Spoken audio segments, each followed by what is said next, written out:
Rüstəmov İlkin Ramiz oğlu. Aynı 20-si günü mənim oğlum Ramiz Rüstəmov heyvanları apardı örüşə, gəlmədi. Getdim dalıcan axtardım, nə qədər axtardım tapa bilmədim. Sonradan məlum oldu ki, qonşum Cəmaləddinin oğluna qoyunları satıb, o əlindən alıb aparıblar. Nə tərif olubsa, yoxdur qoyunlar. Nə də uşaq yoxdur. Ancaq bu gecə getdim qoyunları Xırdalan şəhərindən satmışdı qəssaba, getdim aldım, götürdüm, gəldim. Neçə qoyun gətirdiniz? 72-də. 13 dənəsini satıblar. Qəssab özü dedi ki, kəsmişəm, satmışam. Yəni yox olan 13 qoyunu qəssab özü etiraf edir ki, kəsib satıb. Yox, dedi bir dənə qoç mənə gətirilər, verdilər, kəsdim, satdım. Qalanı bunlar özləri satıb. Nə olub, yoxdur.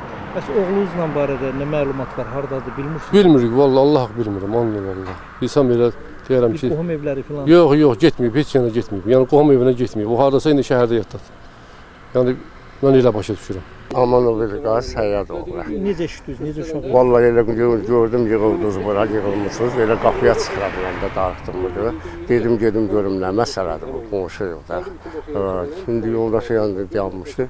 Dedi belə, qoyunlar gedib hamısı götürüb aparıblar. Nə danışsan dedi, vallahi beləncə. Ondan sonra görmüşdüm 5 yaşlıya satmağı. Deyirdi, hər şey yox, cəhənnəm. Bu qədər qoyunun hamısını deyilməyəm, mən görürəm işte. İndi eşidirəm məsələn. O da uşaq verdi, dedi, vallahi qonşunun qoyununu aparıblar. Xəbərin yoxdur, dedim, yox. Oğlan necə oğlan idi? Şimdi oğlan necə oğlan yoxdur indi hazırda da? Vallahi bilmirəm, nə də ki görürdüm, salamlı, kalamlı, yəni elə uşaq da öyrədi belə.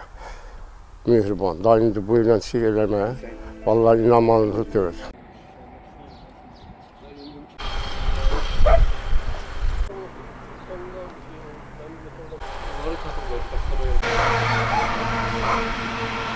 Bir tanesini getdim Xırdalandan tapdım, götürdüm.